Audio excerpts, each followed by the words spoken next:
Here are my picks for Rousey vs. Carano MVP MMA 1. First fight we got is Chris Avila taking on Brandon Jenkins, and Chris Avila has been boxing for the past 5 years. He hasn't had, oh Jesus, hasn't had an MMA fight since 4 years and 9 months ago. So that's what we're dealing with here. This is a Nate Diaz guy though, so I do like Chris Avila striking.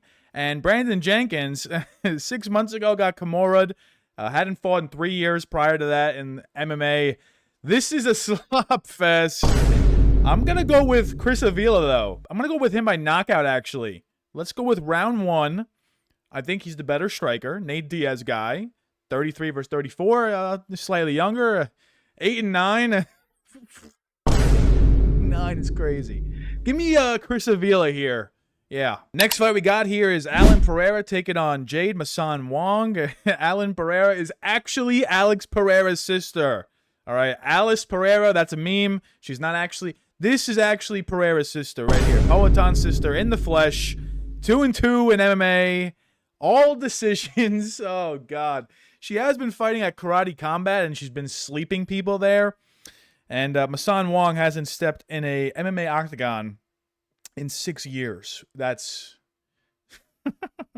give me Aline Pereira by round 1 knockout. All right, we're gonna start the card off with back-to-back round 1 knockouts. Let's go. Next fight we got is David Mgoyan taking on Albert Moraes. David Mgoyan, if you guys remember, he was fought on last season's Contender Series and had an absolute barn burner dog fest with Tommy Gunn McMillan. And in that fight, that showed me that number 1, he's got some dog in him. Number 2, he's got some pretty good striking. And number 3, his submission upside is very slept on. All right, this guy's Armenian. And I'm not saying that because of Armin Sarukian, Armenian. I understand there's no correlation there. But Mgoyan, I believe he has been training with Armin Sarukian. He goes to American Top Team. Like this guy's background. And Moraes, the guy's 19 and 10. What do you want me to say? All right, I mean, 19 and 10.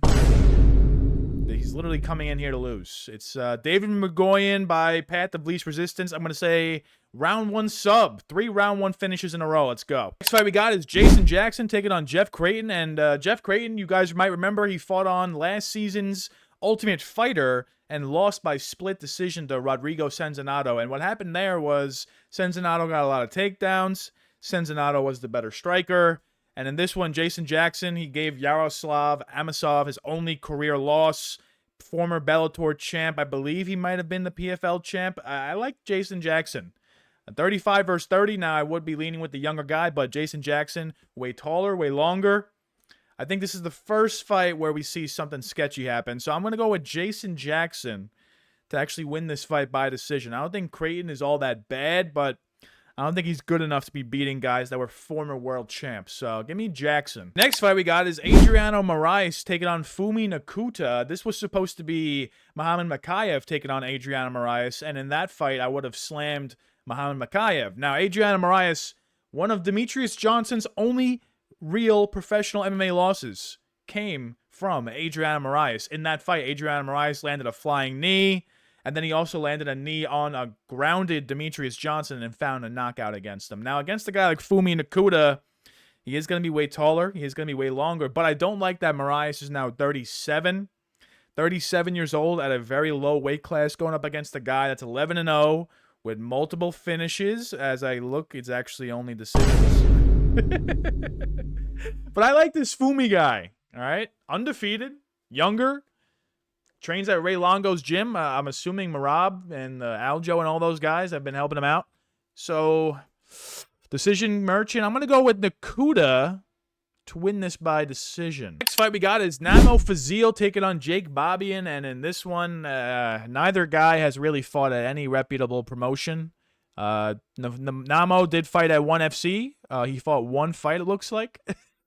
And Jake Babian, he's fighting at what? UNF and Lights Out. I mean, I don't know who these guys are, guys. I mean, these guys are bare-knuckle boxing or just straight-up boxing guys that they're dragging into MMA octagons at this point. I mean, Namo is 29. That is interesting. I don't even know what Jake Babian's age is. I don't know. He's giving me a very strange look, though. He's giving me a... So you don't want to pick me, right? I mean, but, Tapology has 93% in favor of Fazil. I mean, left hook, knockout, rear naked choke, decision, knockout. Kind of seems like a no-brainer. I'm going to go with Namo Fazil. Let's see. How has Jake been winning? KO. Yeah, he does have a KO loss. I know that. So I'm going to go with Fazil.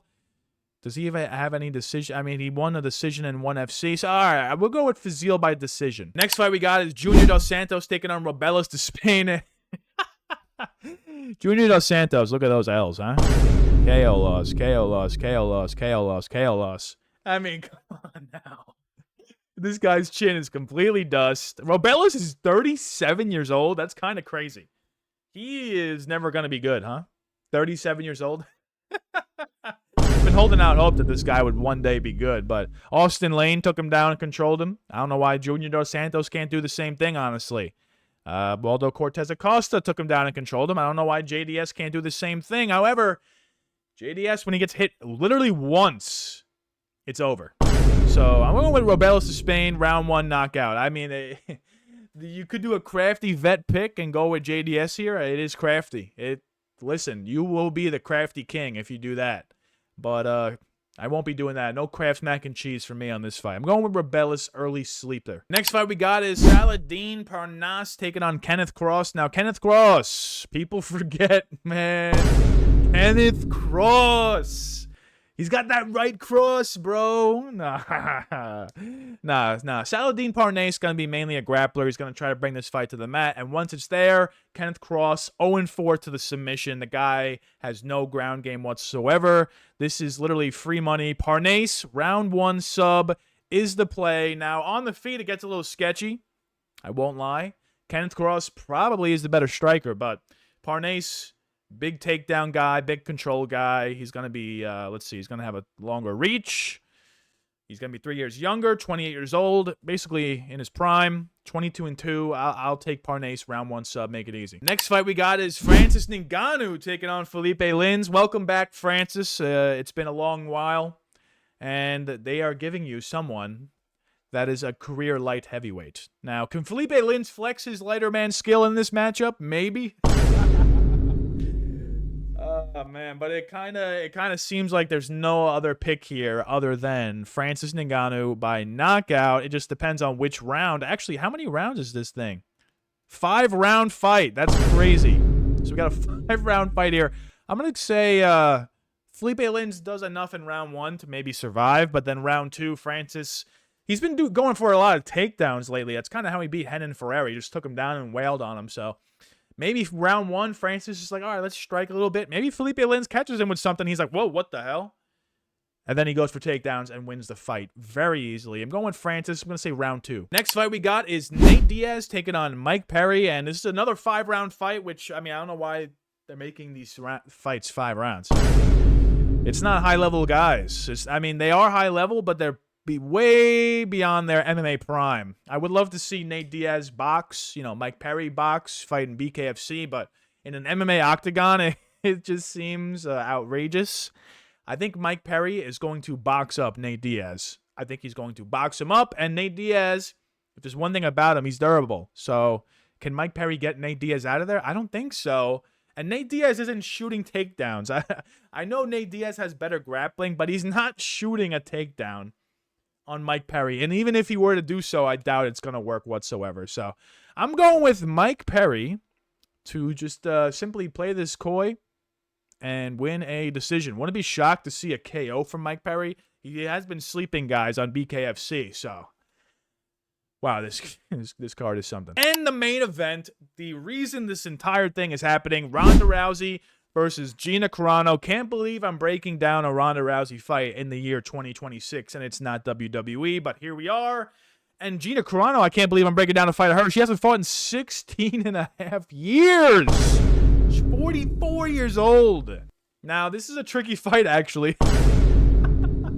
This is actually a lot trickier than people think, all right? I'm going to go for the Kraft mac and cheese pick of the week. This is going to be craftiness like you guys have never seen. Ronda Rousey cannot strike.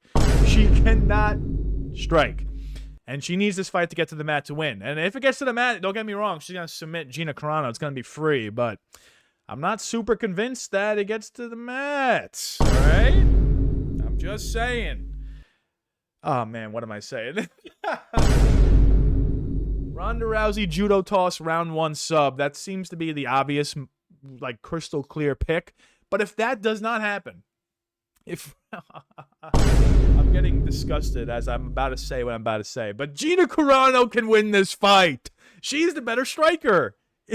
She is. If this is just striking, Gina Carano's gonna win. And she's 44, bro. Oh my god. Am I really gonna do it? Yeah, I'm gonna do it. I'm going with Gina Carano to win by decision. All right. We're gonna see some weird stuff happen on this card, guys. And I wouldn't be shocked if the main event is where we see the weirdest thing happen. Ronda Rousey probably wins here. I'm not gonna lie, but I gotta go against the grain. All right, you guys know me. Give me Gina Carano by decision. Have a great rest of your day. You savages, don't gamble what you can't afford to lose. I've learned that the hard way.